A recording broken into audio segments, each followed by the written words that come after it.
So proceeding, we will say profit is equal to, we now seek to put right hand together here, 250 and 65, that leaves us with 185. So 185 Q minus 0.05 Q squared minus 10,000. So that is the profit function. That is a profit function.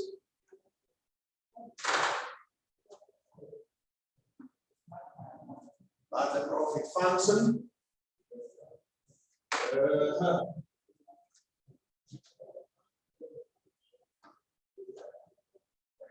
Optimality. We're looking for optimality. Optimality is where profits are maximum. So we will say the differential profits with respect to Q should be equal to 185 minus 0.1 Q.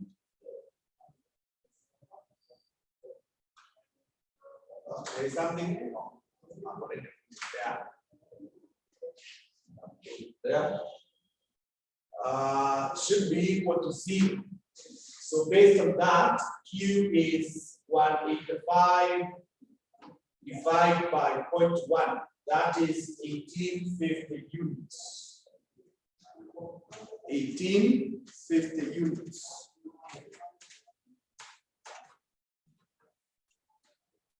So maximum profits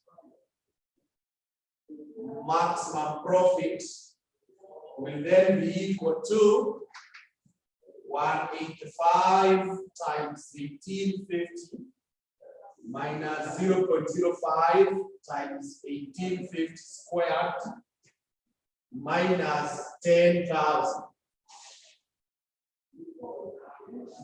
minus 10,000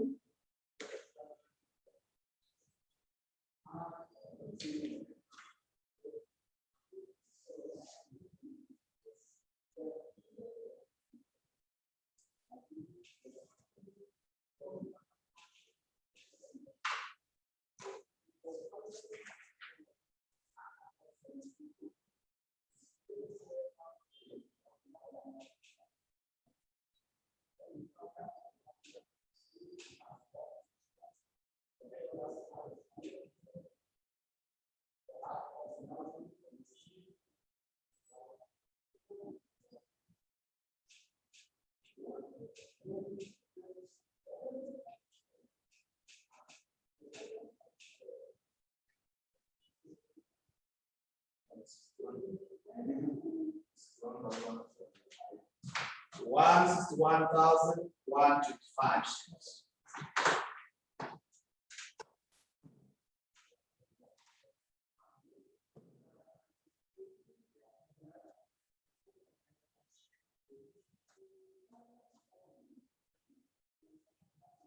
Okay. So I think we are okay. Those who are online, are we okay?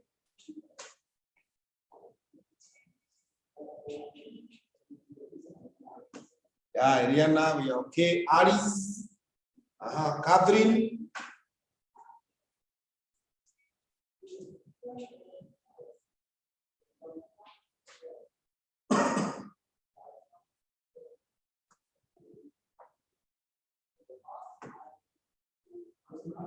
Okay, good. So, Catherine, today you are around, eh? That's good. Hi. So we proceed to the next question.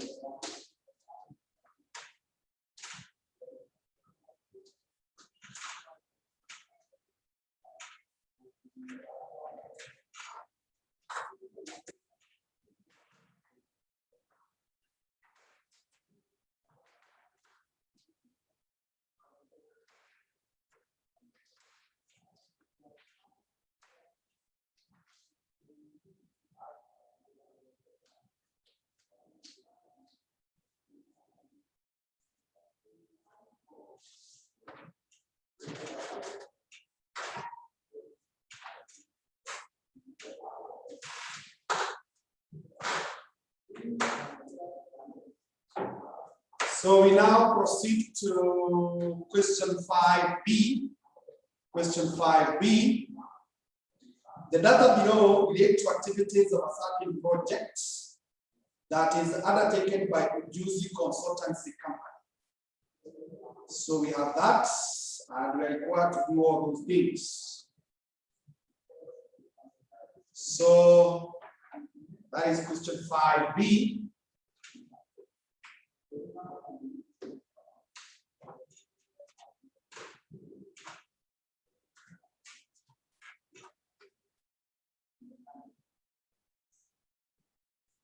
Question 5b is network analysis.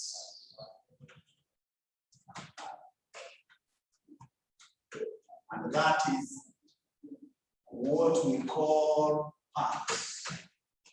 It's what we call parts. So here we will have the activity.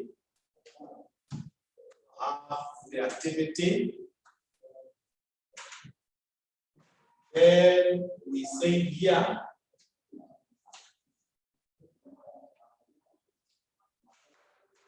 normally bring the expected time,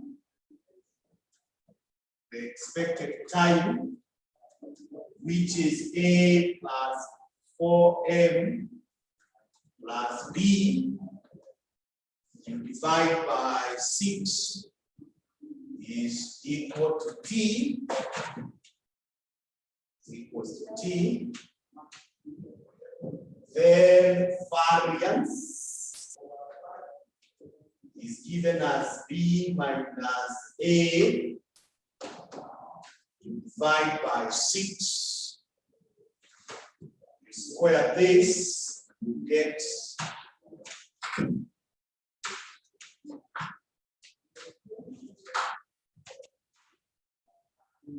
delta square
So we start with activity A. Starting with activity A, this is 1.5 plus 4 times 2 plus 2.5, you divide by 6. B, and here it will be 2.5 minus 1.5, you divide by 6. You square this. B, it will be 2 plus 4 times 2.5 plus 6, you divide by 6. C, it will be 1 plus 4 times 2 plus 3, divide by 6. D is 1.5 plus 4 times 2 plus 2.5 divided by 6. E, it is 0.5 plus 4 times 1 plus 1.5 divided by 6. So this is 6 minus 2 divided by 6. You square. This is 3 minus 1. You square. This is 2.5 minus 1.5 divided by 6. You square. This is 1.5 minus 0.5 divided by 6 you square. Then for the variances, you use 2 decimals. You use 2 decimals. So like the first one, I will have 1.5 plus 4 times 2 plus 2.5 divided by 6. I have 2. Then this is 1 divided by 6 squared is 0.03. So do that, and once you are through, you tell me finished. You do that for all the activities. Once you're through, you tell me finished.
Okay, I can see we have all finished. Wajiro, karibu.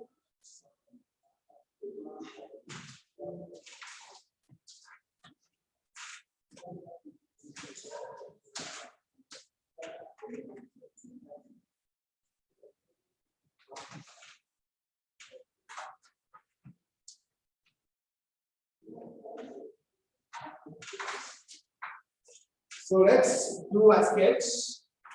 Let's do a sketch.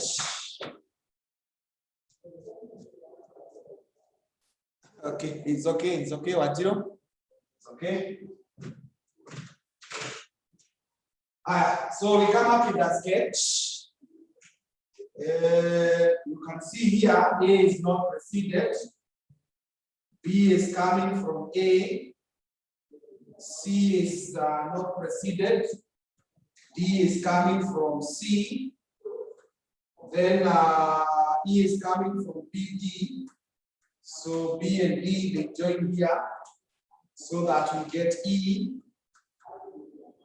Then F is coming from E. G is coming from BD. H is coming from G.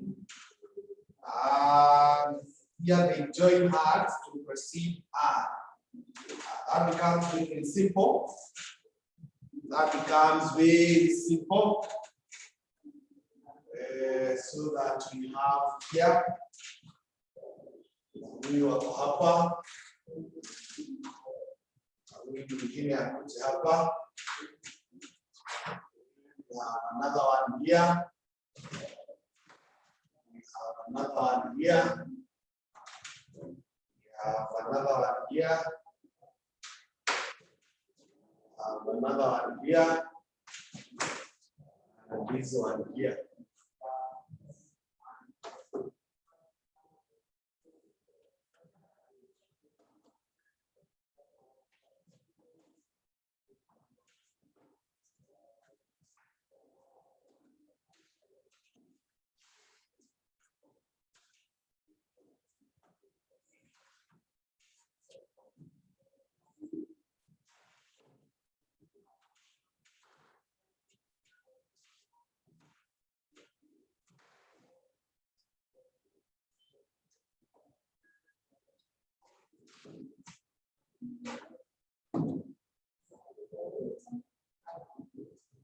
So this is I. We have any H. We have any F. This is E. This is G. This is D. This is B. This is A. This is C. 1, 2, 3, 4, 5, 6, 7, 8.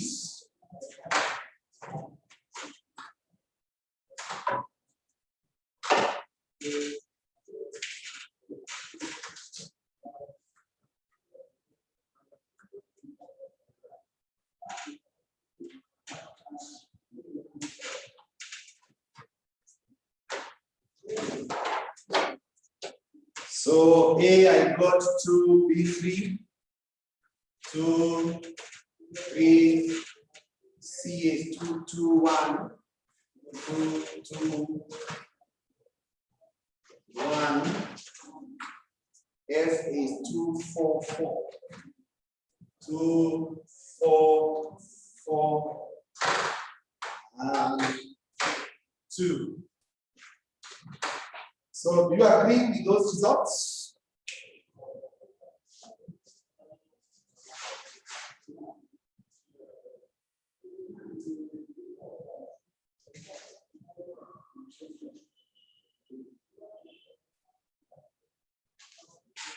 Okay. Yes, Rihanna is agreed.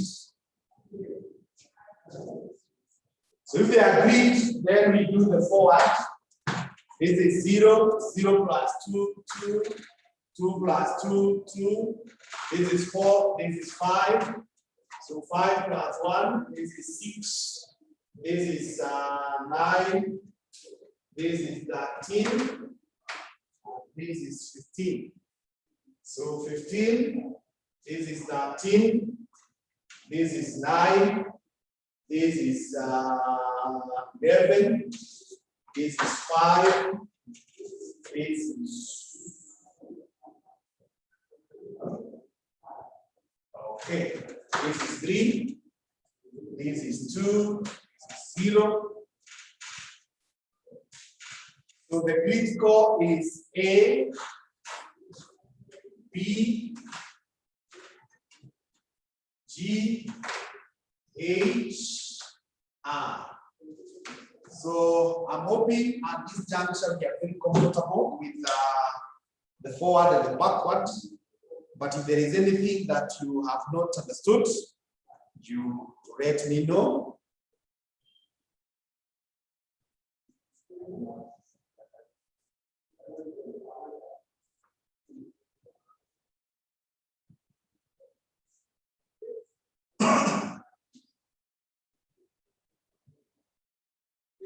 So if we are okay with that. The next thing to know is the expected completion time.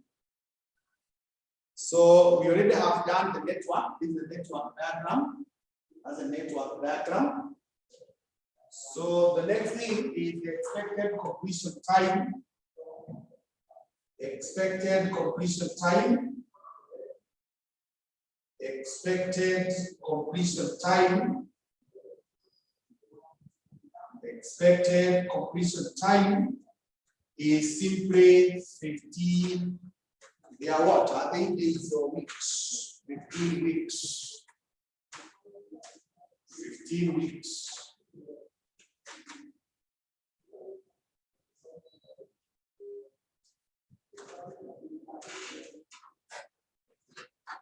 Then something else that we need to do is to get the variance of the project. Variance of the project. And I told you what you require to do is to get critical activity, and then we add their variances. Variance of the projects, we will need to get the critical activities and then the variance. So the critical activities are A, B, G, H, and I. Then I have total.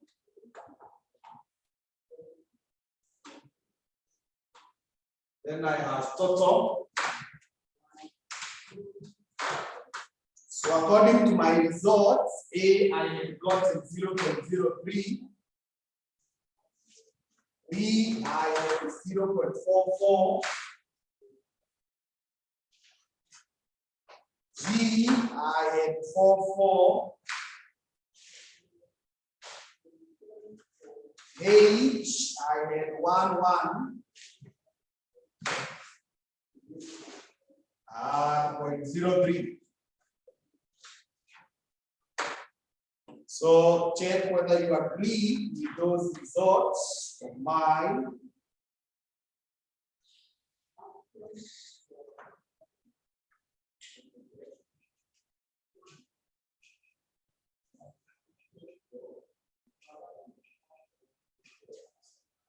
So if you are in agreement, total copy 1.05. 1.05. So if it is 1.05, if it is 1.05,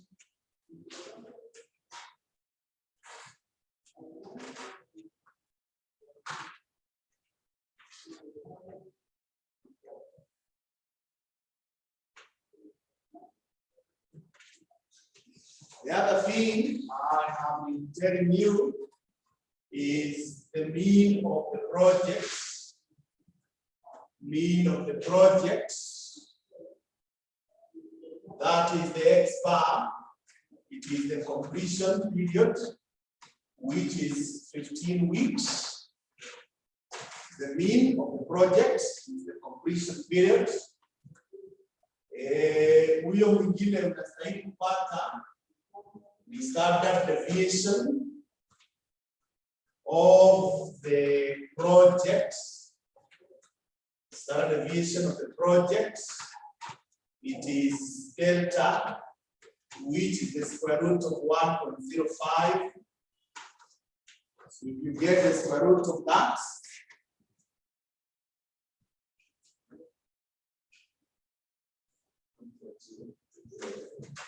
(1.025). So, what is the probability of completing between 13 and 17 weeks?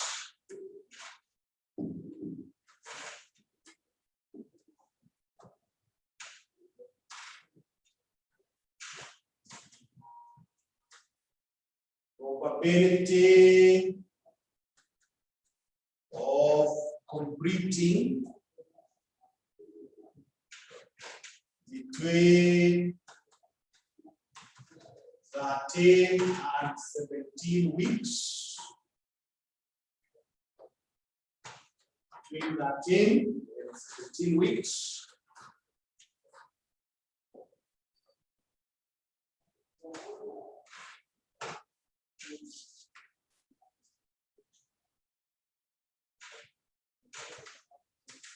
So now, the average here, X bar is 15. So 13, X1 is here. X2 is here, 17. So we are looking for this. And the standard deviation is 1.025.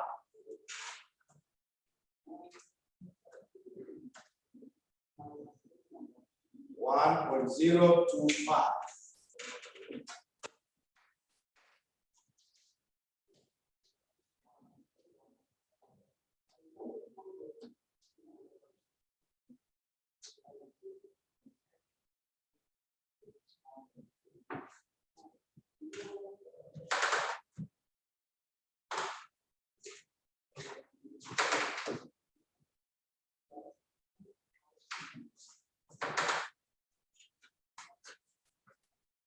(1.025). So Z1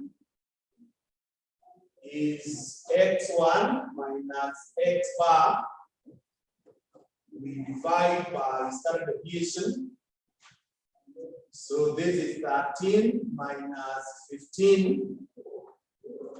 You divide by 1.025. Give me that answer.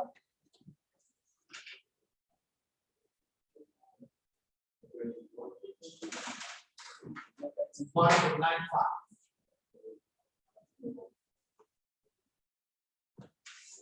Z2 will be X2 minus X bar. You divide by standard deviation. So this is 17 minus 15. You divide by 1.025.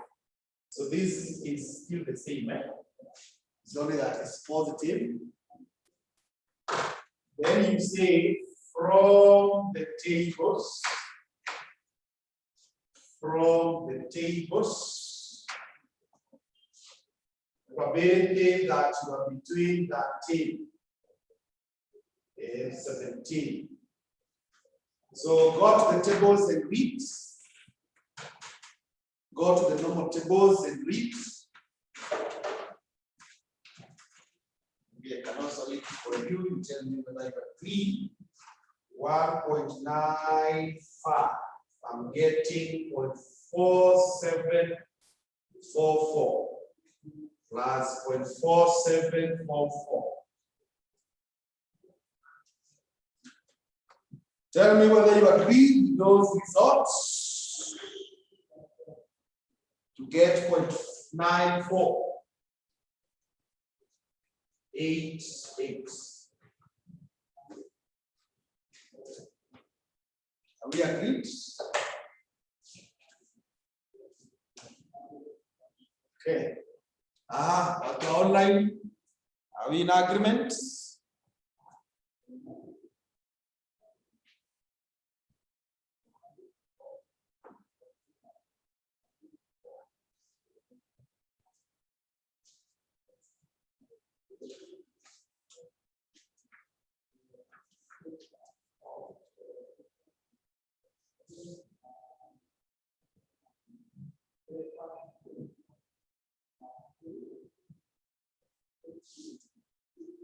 Okay, and see we have agreed. So if we have agreed, now to book it to May 2016.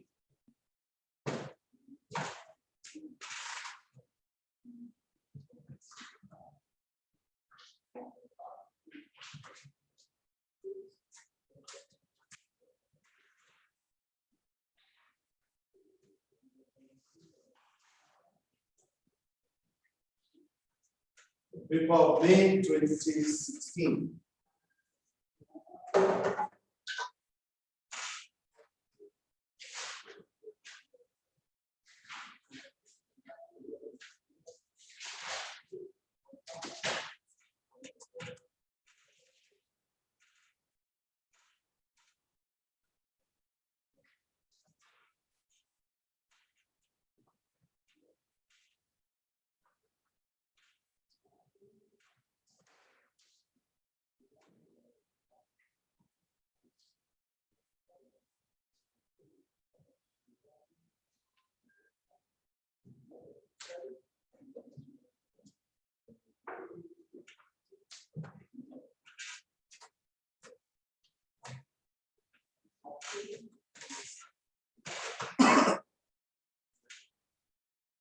So question 1B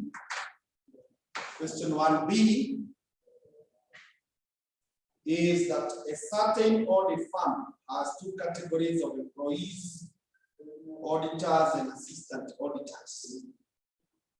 The total monthly salary of one auditor and 5 assistant auditors amount to shillings 456,755, whereas the total monthly salary of 3 auditors and 9 assistant auditors amount to shillings 985,005. The firm has a total of 6 auditors and 14 assistant auditors. The employees contribute 12% of their monthly salaries toward their circle society.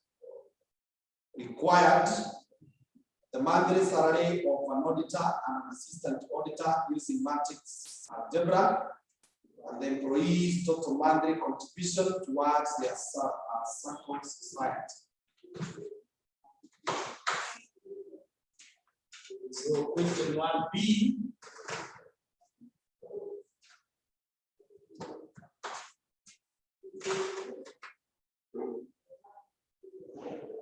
Question 1B is matrices, and specifically is computation of wages. Computation of wages. So this one we will say let X represent,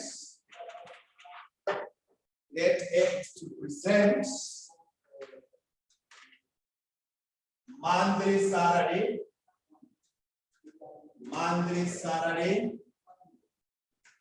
of an auditor, monthly salary of an auditor. Y represent monthly salary of an assistant auditor.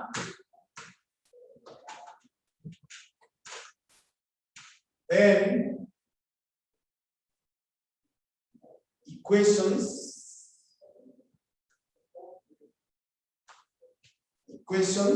will be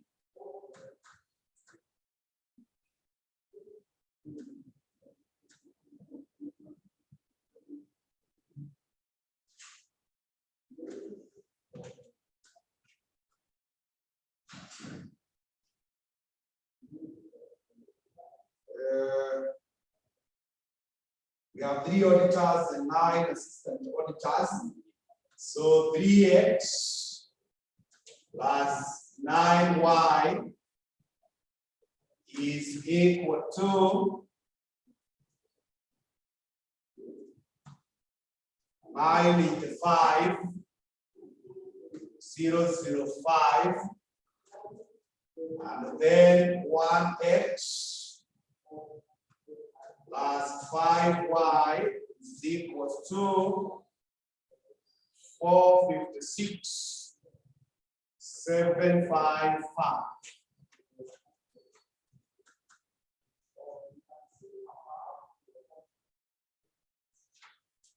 So from there, matrices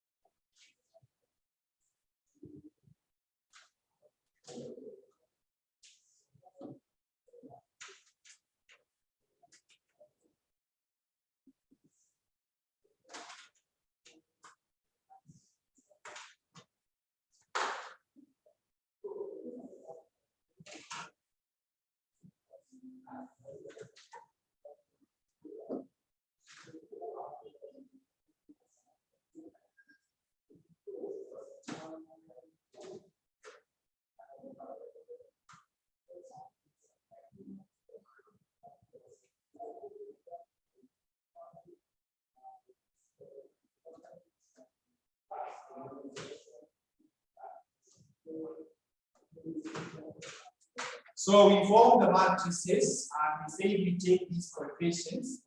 This is 3, this is 1, this is 9, 5, times x, y, xy, that way.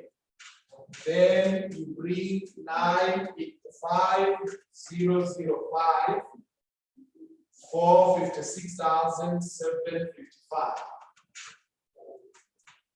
Then from there,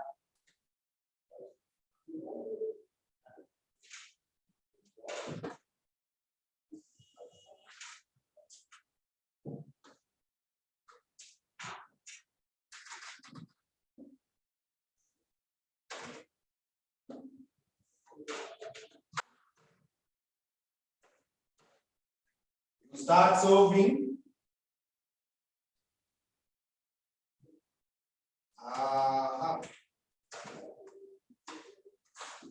Start solving.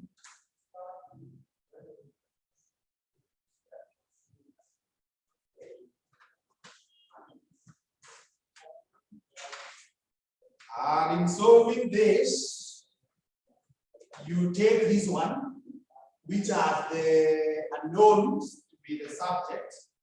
So you have x and y there. Then this one crosses over to this side. We have 3, we have 1, we have 9 and 5, but it crosses over as an inverse. It comes in as an inverse to come and multiply 985,005, 456, 755. It comes in to multiply that.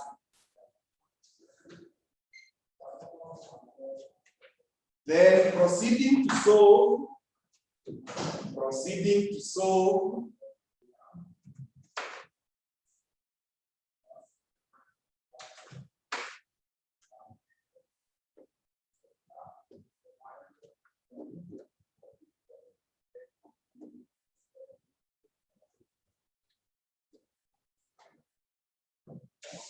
we get x here and y being equal to. Now to get the inverse of this, you say 1 out of the determinant. And the determinant will be 3 times 5.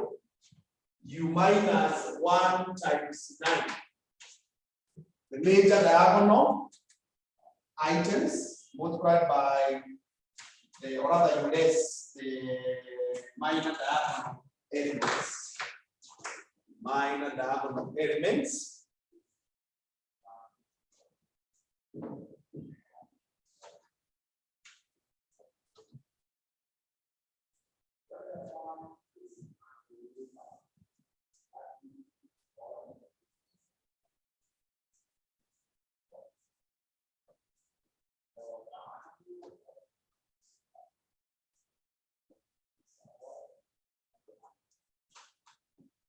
So you change the positions of the major diagonal so that you have 5 here and you have 3. Then you change the signs of the minus so that you have -1 and -9 to multiply 985, 005, 456, 755. So proceeding, this becomes 1 out of, this is 15 minus 9. That gives us what? 6, eh? You get 6.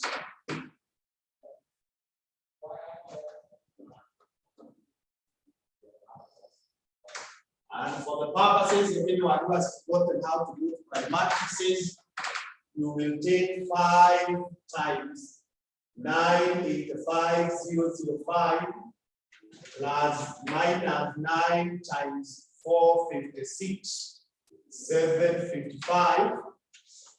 Then you take -1 times 985, 005 plus 3 times 456, 755, 755.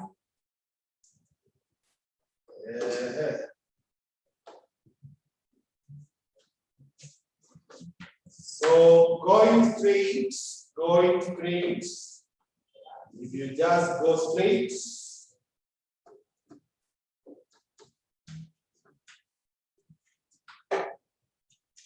Chukua calculator useme 5 times 985,005 minus 9 times 456, 755 equals, divide by 6.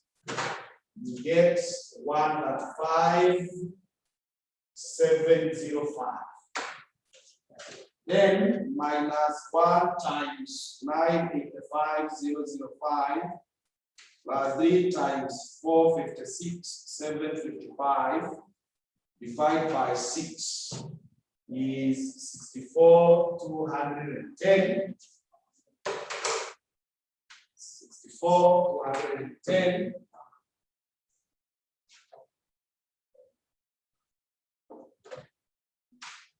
So thus, X is shillings 135,705. Y is shillings 64,210. Yeah, I can see Rihanna sending the figures. That's okay. So, with that being very much okay, the next thing to know is the total monthly contribution towards the circle. We are told they contribute 12%. So, monthly contribution,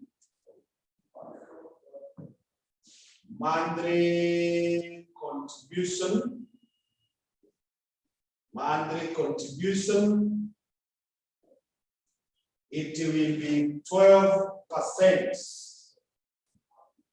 of 12% of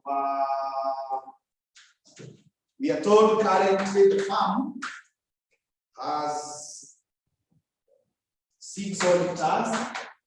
So 6 times 135,705 plus 14 assistants.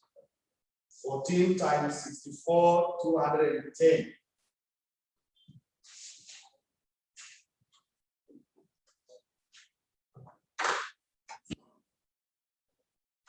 So out of that, let's send me the answer.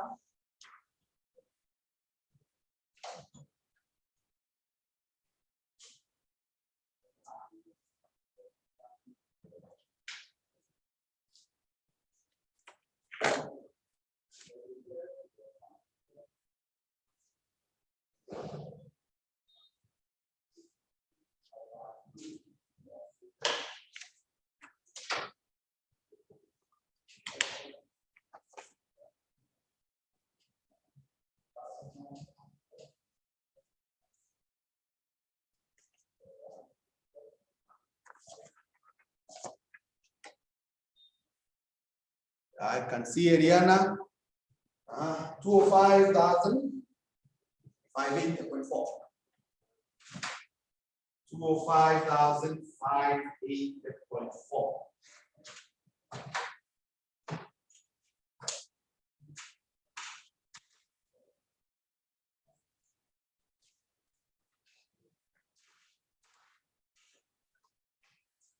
So let us go to part C of that question.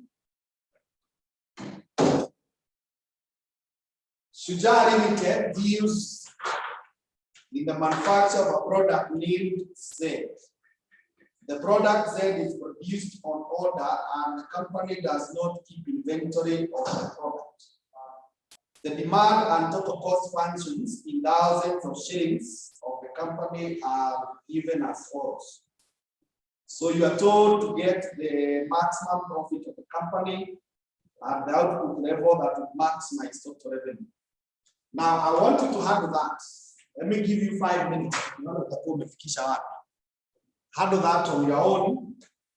5 minutes.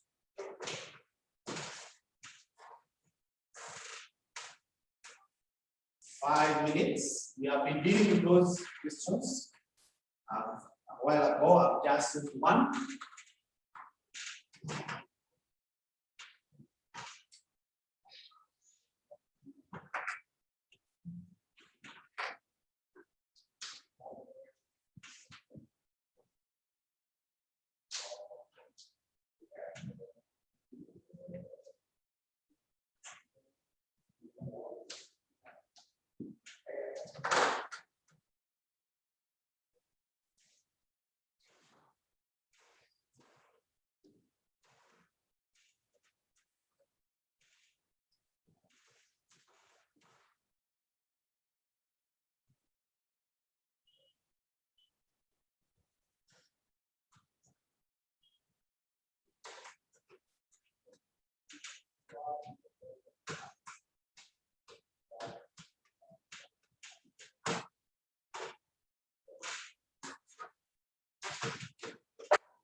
You are finished? You are stuck. Okay. Rihanna says, what about Wajiro? Have you finished? Catherine and Alice?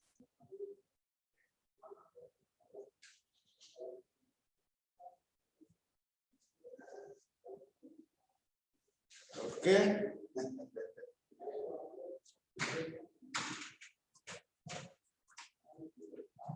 So,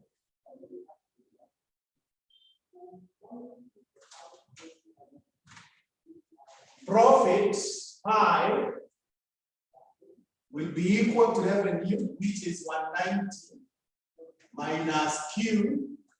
You multiply this by Q. That will be the revenue. You minus the total cost, which is Q squared plus 10Q plus 500. That's 500. Yes, Catherine. So this opens up as 190Q minus Q squared minus Q squared minus 10Q minus 500. So putting like terms together, I'm going to have 190 minus this. That gives me 180q minus 2q squared minus 500.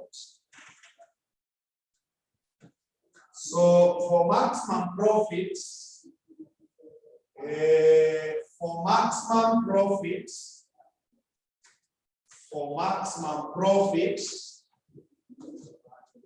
the differential pi with respect to q should be 0. That is, you differentiate this one to have 180 minus 4q is equal to 0. And based on that, q is the one we are getting as 45 units. Thus, maximum profit is 180 times 45 minus 2 times 45 squared minus 500. I think this is the one who are getting at 3,550.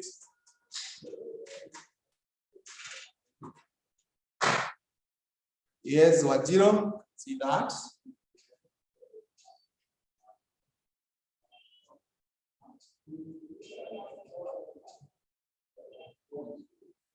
That's all. So that is the case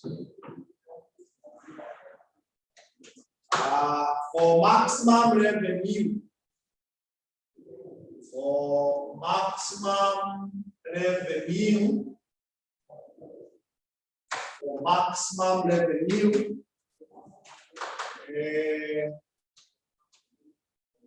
marginal revenue should be equal to C. That is, you differentiate this one. This is the revenue, right? So you differentiate that to get 190 minus 2q is 0. And based on that, q is 95 units. At these points,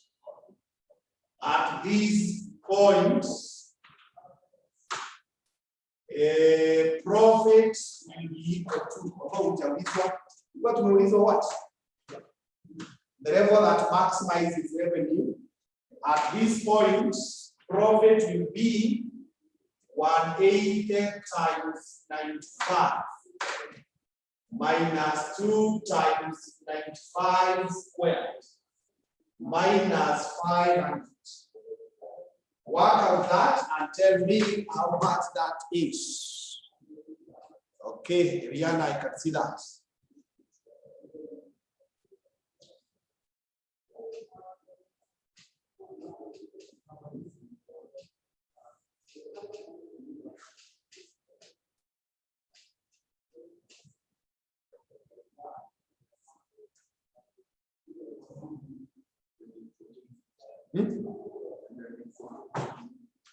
Negative 1450. And if it is the price, if you are looking for the price, for the price, unaweka kwa hii 190 minus 95. That one will be shillings 95. That's so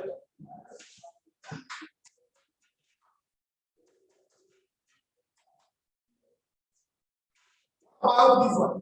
If it is this point, if it is 45, P will be 190 minus 45. That will be shillings 145. So this one, if maneno haiko kwa question, but I wanted you to learn something that I keep on telling you. Because I'm not teaching you just to pass the exams. I'm teaching you to go and do business. either as owners or as senior managers. Time and again, I've told you that accountants think that when you reduce the price, you will get more numbers, which is true. Because you can see when we are charging 145, we just have 45 units. If you charge a higher price, you just get a few people. You charge a lower price, you get more. And people think that when you get a lot of revenue and many customers, you will also finally make more profits. But as you can see here, it is not true. So this guy, anachoka sana, serving 95 customers, but he goes home crying. He goes home crying. Then another guy who did not do a lot of work, just served a few guys, 45, at a slightly higher price, goes home smiling. So don't be moved by numbers. Because accountants, we are people of numbers. We want many people. Don't be moved by that. Just do your computations. Know where you can maximize your profits. Just confine yourself to that small number. You might give them does not make sense. You actually make losses. And I want to confidently say, because you are in this field, this is one of the reasons which has made CPA colleges to collapse or even to struggle for many years. Because we are cheap. We become cheap because we want numbers. But the end result, we go home crying, making a lot of losses. Recently, when we announced that our prices will be 5,000 for division, we saw some fellows charging half of that. Others charging 1,200. Well and good. I hope they got big numbers. I hope they got big numbers. But if you got big to them, it will do us something like this. So don't fall into that trap. It is not good for business. I hope I've made my point.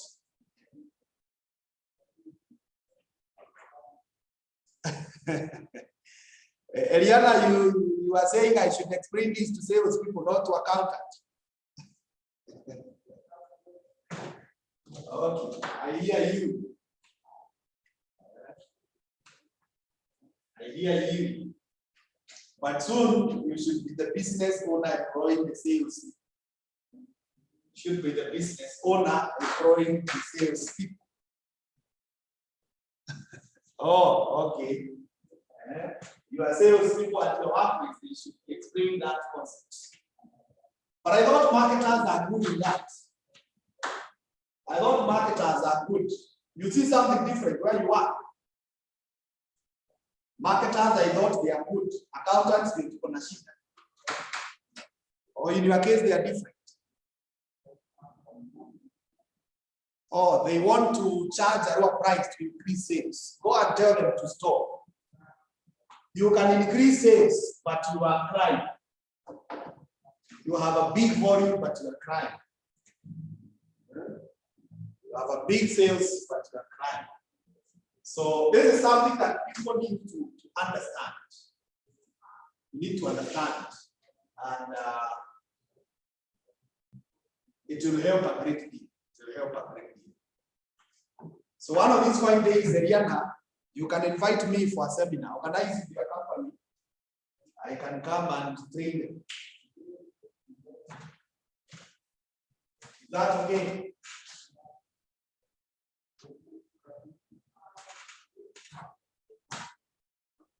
Yeah.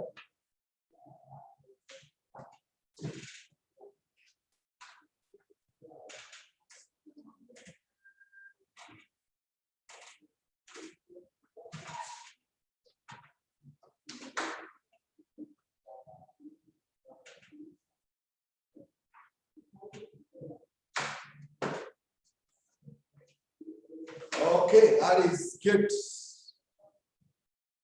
Yeah, make an arrangement. I will come down there. Meanwhile, we proceed to part 2.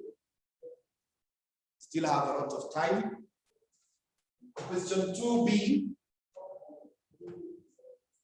The mean weight of 500 packaging tins from a production process are normally distributed with a mean weight of 151 grams and a standard deviation of 15 grams.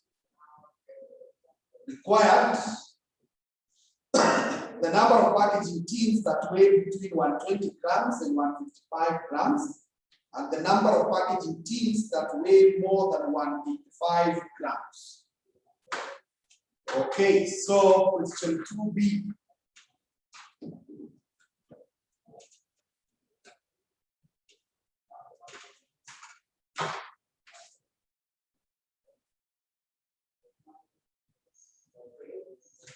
This is normal probability distribution.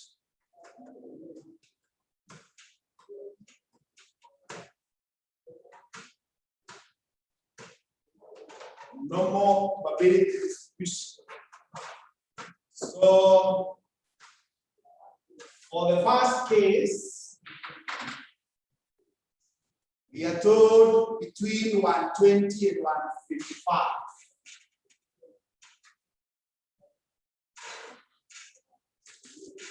So the mean here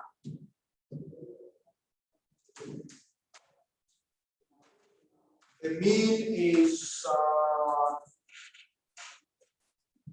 151, and the standard deviation is 15. Now tunaambiwa 120 na 155. So here x1 is 120, and here x2 is 155. So this is what we are looking for. That is what we are looking for. So Z1.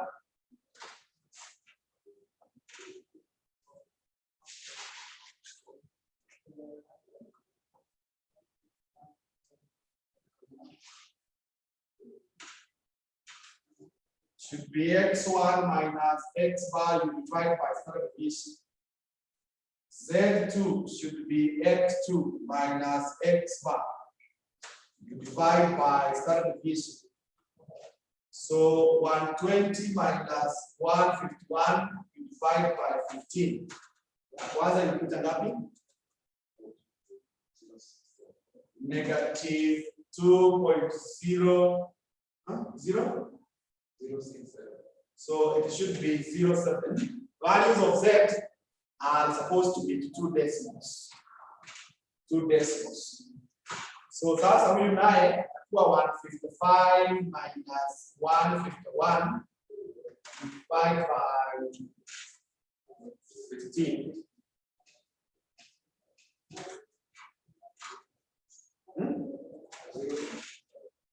0.27. So from the tables, the probability that you are between 120 and 155. So this one, I have the table just next to me.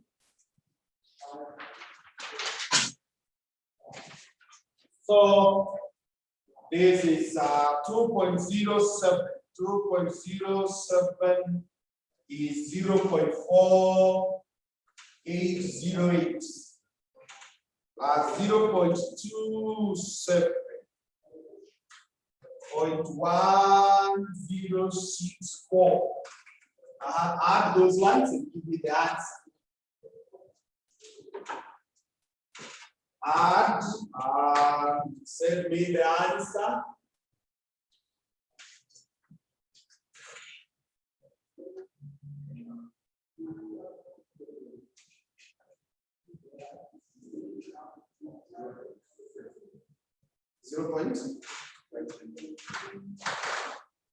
0.59. No, this one now should be full. 0.5872. So the number of teams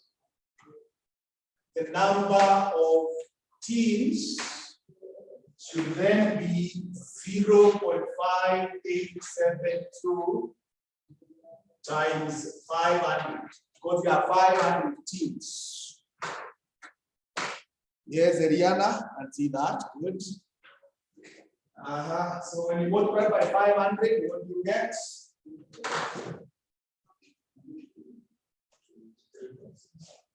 293.6. 293.6. So you can call them 294 teams. 294 teams. Sasa huyu mwingine naye maneno yake itakuwa namna hii. So here we have the mean. X bar is 151. 151.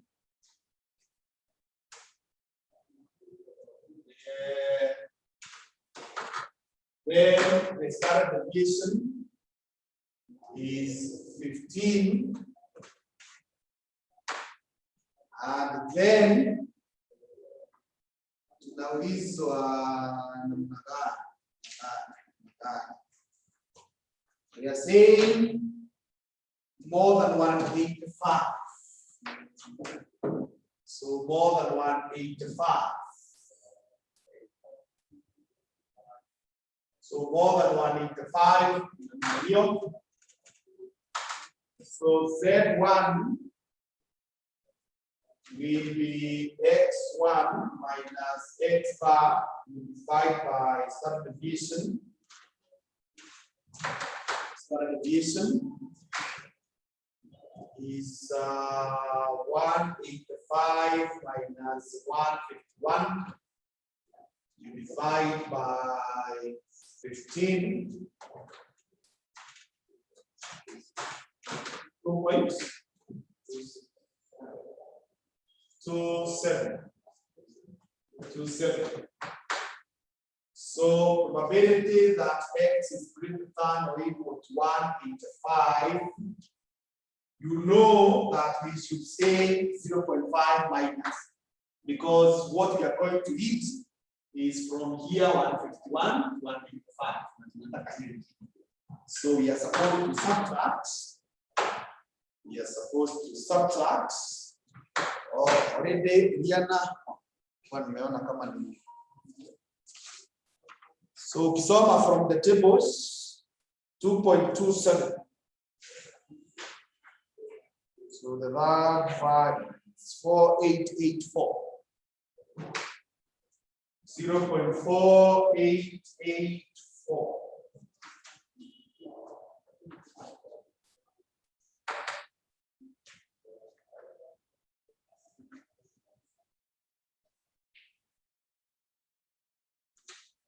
Yes, the final result, good.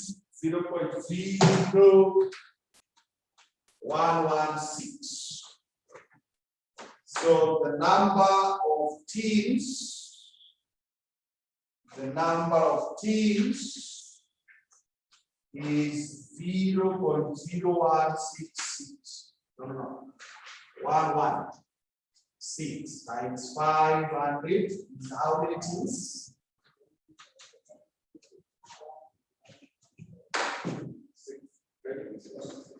5.8, so you can make it 6.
Then question 2C is on regression.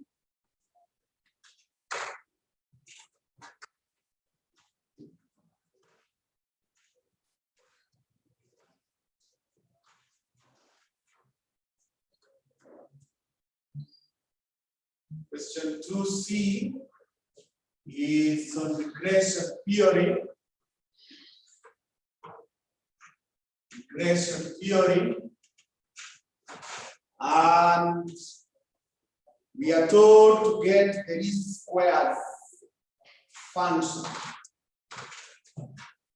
So the least squares function, least squares function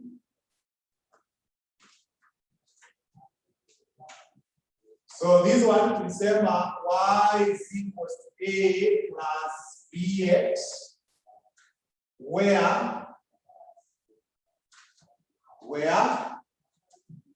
b is equal to n sum of x, y minus sum of x, sum of y. You divide by n sum of x squared minus sum of x. You square that. And a sum of y minus b sum of x. You divide by n.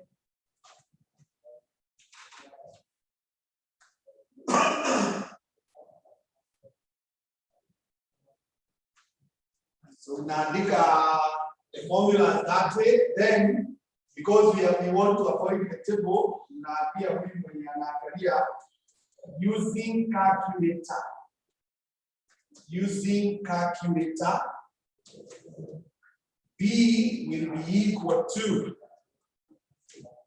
the value of b. So let's set the calc for the regression. I hope everyone remembers. Tulisema you press mode until you see regression. REG. Press the number below it so that you see linear. LIN. Press the number below it. And then we start entering the values of x. The values of x. We always start with the values of x. So, the same 10, 56, 16 to 50 n plus 736, 15,000 n plus 840, 15,000 n plus 800, 14,500 n plus 880, 15,250 n plus 1,008, 15,750 n plus.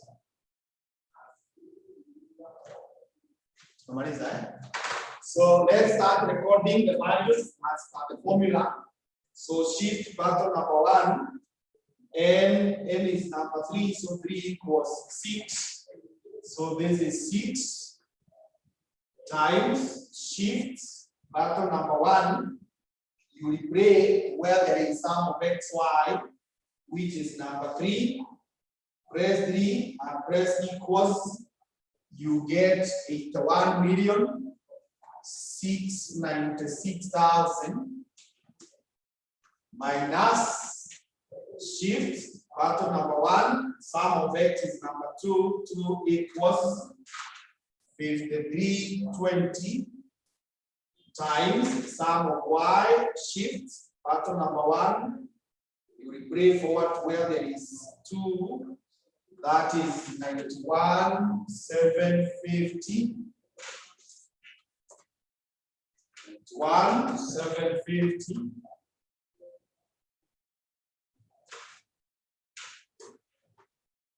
Then you say 6 multiplied by shift button number 1, x squared is 1, press 1, then press equals to get 4,792,896 minus 5320 times 5320 equals, to get the answer, tukasema you shift button number 2. Shift button number 2, you will play forward up to where you see B, which is 2, press 2 and press equals. We can confine ourselves to 4.54. 4.54. Then A will be sum of y, which is 91,750 minus B, 4.54 times sum of x, which is 5320, you divide by L, which is 6. Divide by L, which is 6. So to get the answer, it is shift button number 2. You will pray forward to where there is A, 1 equals, I'm getting 11,265.4. Thus, y is equals to 11,265.4 plus 4.54x.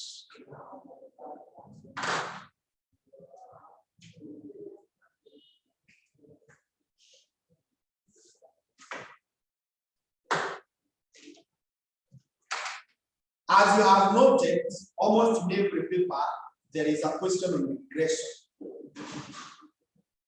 And it is not a very difficult thing to solve. So the examiner treats students in 2 ways. The first one is what you can see here. Normally, data is presented by giving the values of x first. What are the values of what? Y. But you can see in this question, the examiner interchanged. Akaanza na y, akaweka what? X.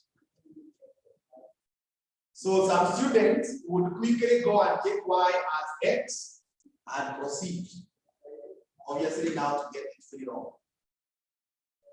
The second way is where the examiner gives you some values being in thousands and others not in thousands.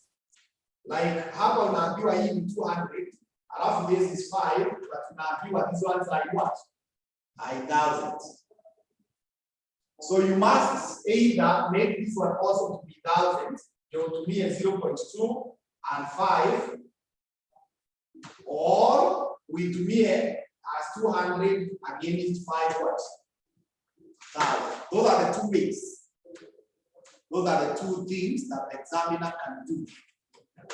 So how you should approach these very simple questions, because most likely even in your paper a question like this.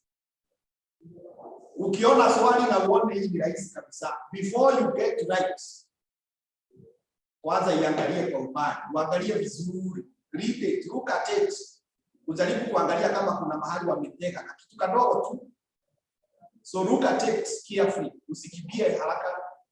Look at it, take time, ensure that it is in the way it should be, or you have understood it the way it should be understood.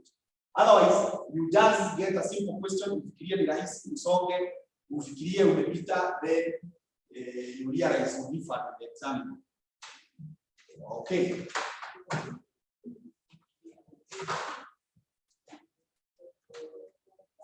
And I think still closely related to that, I also told you the other day, they also bring some simple questions. Come I see it is very simple, but it is taking a lot of time. So again, you must ensure that you don't spend all your time dealing with the seemingly simple things. The coefficient of determination. Coefficient of determination. Coefficient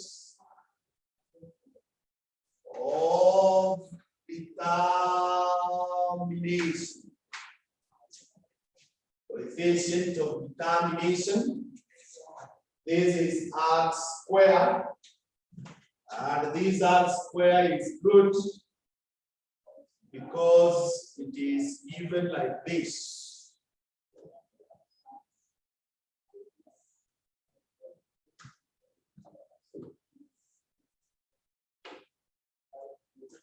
We say n sum of xy minus sum of x sum of y.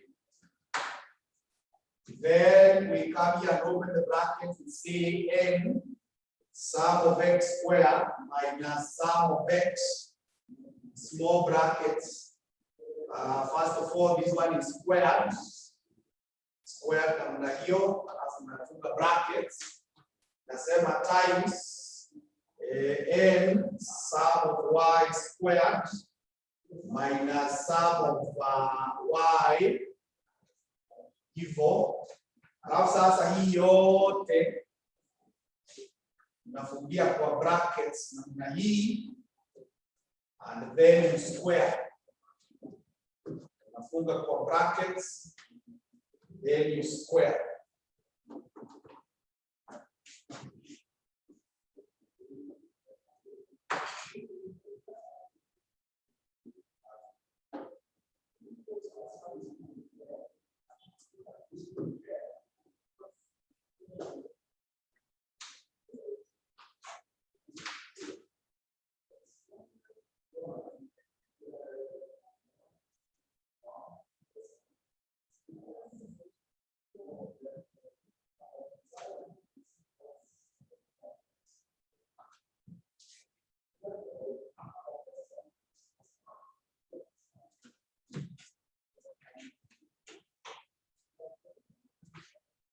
So this becomes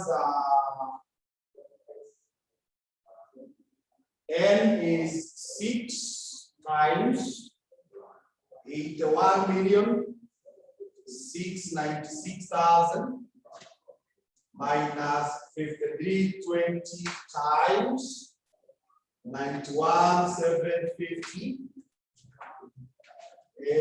Open the brackets, have 6 times 4,792,896 minus 5320 squared. Multiply by 6 times. Shift button number 1. Y squared is 1404. 937,500 minus 91,750 squared. Then all this is square. All this is square. Then you get the answer from the cut. Shift button number 2. You get R, which is 3. Press 3, semi equals. Then you square that to record 0.81.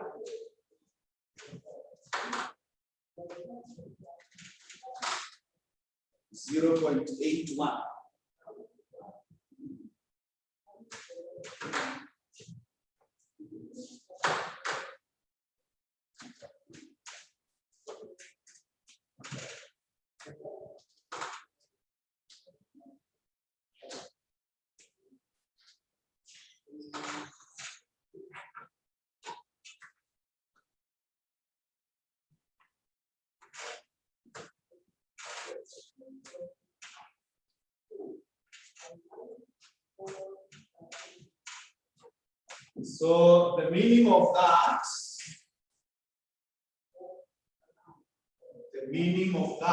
is that 81% of overhead costs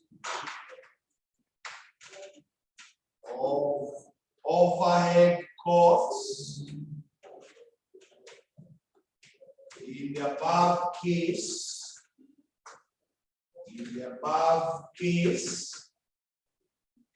is explained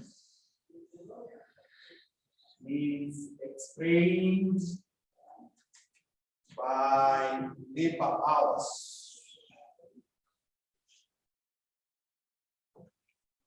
And remember, when we say explained, we mean it is caused or it's brought about. It's brought about or it is determined.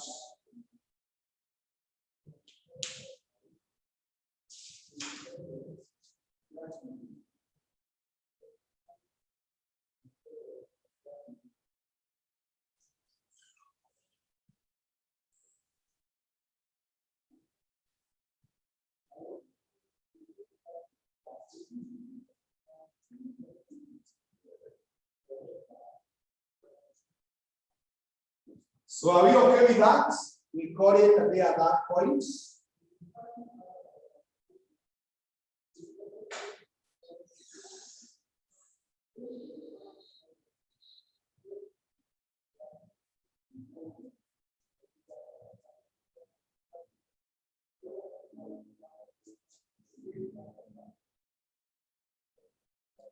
Yes, Eliana, thank you so much. Okay. So we call it a day at that juncture. And in case you need any of these recordings, because I'm doing them, you can send me your email. I have realized I can be able to send to you privately. So you can send me your email. I will send you one or two. Thank you so much. We'll pick up from there tomorrow. Thank you, Alice.